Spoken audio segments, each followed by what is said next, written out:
भगवान बोले सेवा केवल अब एक ही है कि तुम ऐसा करो कि ये स्थान छोड़ करके तुम रमणक द्वीप से आए थे और वही रमणक द्वीप को वापस चले जाओ।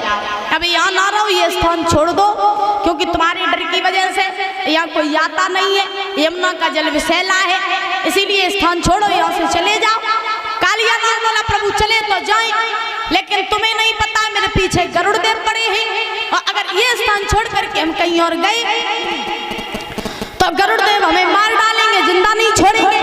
तो भगवान कन्हैया बोले कालिया नाग ऐसा करो क्या मेरे चरण के चिन्ह तुम्हारे सर पर है, और जब गरुड़ देव ये चिन्ह देखेगा तो तुमसे कुछ नहीं कहेगा, इसलिए तुम पुनः रमणक द्वीप को चले जाओ। उसी समय महाराज आज कालिया नाग ने नागनियों को साथ लिया, और नागनियों को साथ लेकर के कालिया नाग अपने रमणक द्वीप को वापस आ गया। अब परीक्षित महाराज ने प्रश्न कर दिया सुखदेव महाराज से कि प्रभु एक बात नहीं समझ में आई। सुखदेव महाराज बोले कौन सी? तो परीक्षित महाराज बोले ये क्या गरुड़ देव हर जगह जा सकते थे, फिर काली देव पर क्यों नहीं जा सकते थे? ऐसा क्या था काली देव पर क्यों नहीं जाते थे? और कालिया नाग अपने प्राण बचाने के लिए काली देव पर ही क्यों आया? कहीं और भी जा सकता था। तो महाराज सुखदेव जी कहने लगे कि इसका एक कारण है। क्या?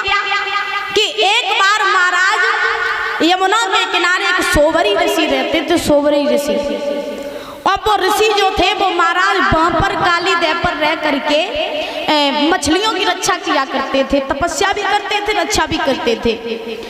एक बार ये गरुड़ देव जो थे ओ भैया, एक बार महाराज यही गरुड़ देव आए काली देव पर, और वही सोबरी ऋषि के पास में। जैसे ही गरुड़ देव सोबरी ऋषि के पास में आए तो सोबरी ऋषि को देखा कि वो तो तपस्या कर रहे थे, तो महाराज इधर गरुड़ देव उसी काली देव में से मछलियों को खाने लगे। जब मछलियों को ढूंढ ढूंढ करके खाने लगे हैं गरुड़ देव, तो इधर सोबरी ऋषि ने देखा कि गरुड़ देव मछलियों को खा रहे हैं, ऐसे ये पाप लगेगा। तो महाराज उसी समय सोबरी ऋषि ने गरुड़ देव को रोका कि हे गरुड़ देव मछलियों को न खा, लेकिन गरुड़ देव नहीं माने। जब नहीं माने तो अंत में सोबरी ऋषि को क्रोध आया। जब क्रोध आया तो श्राप दे दिया गरुड़ देव को कि जाओ, तुमने मेरी बात नहीं मानी, हमने तुम्हें रोका फिर भी तुम नहीं माने और तुमने मछलियों को खाया, जाओ हम तुम्हें श्राप देते हैं कि अगर तुम दोबारा इस काली देव पर आए और जैसे ही तुम इसका जल स्पर्श करोगे वैसे ही जल करके राख हो जाओगे, इसीलिए या दोबारा मत आना।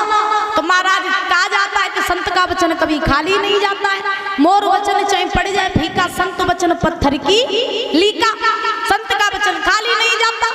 जब गरुड़देव को श्राप दिया, देने के बाद में महाराज गरुड़देव वहां से चले गए और डर की वजह से दोबारा काली देव पे नहीं आए।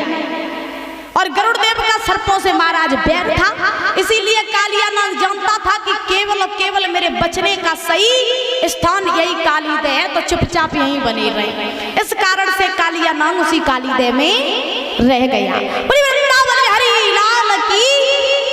इधर महाराज श्री सुखदेव जी समझा रहे, हे राजन परीक्षित, भगवान कन्हैया ने 2 डलिया कमल के पुष्प लिए और कमल के पुष्प लेकर के आज महाराज अपनी मैया बाबा के साथ में आए और आकर के 2 डलिया कमल के पुष्प कंस के पास भिजवाए और वृंदावन में रह करके बड़े आनंद के साथ में लीलाएं करने लगे।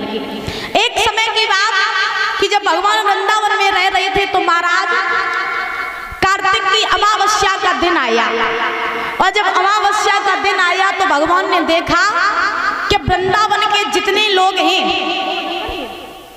वृंदावन के जितने लोग हैं वो सुंदर सुंदर पकवान बना रहे, सुंदर सुंदर वस्त्र पहने।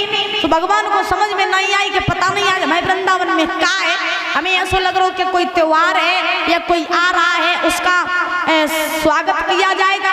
अब महाराज भगवान कन्हैया ने जब सारा दृश्य देखा तो देख करके भगवान कन्हैया मैया यशोदा के पास में आए, और जो यशोदा के पास में भगवान आए तो महाराज मैया यशोदा जो होती बेऊ भोग बना रही थी, भोजन बना रही थी, पकवान बना रही थी।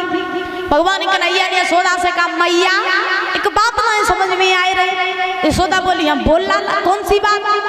भगवान बोले मैया हमने आज पूरे वृंदावन में घूम के देखा और हमने जब देखो कि पूरे वृंदावन के लोग सुंदर सुंदर वस्त्र पहने, सुंदर सुंदर पकवान बनाए, तो मैया का हमारे वृंदावन में कोई आए रहो में कोई उत्सव है?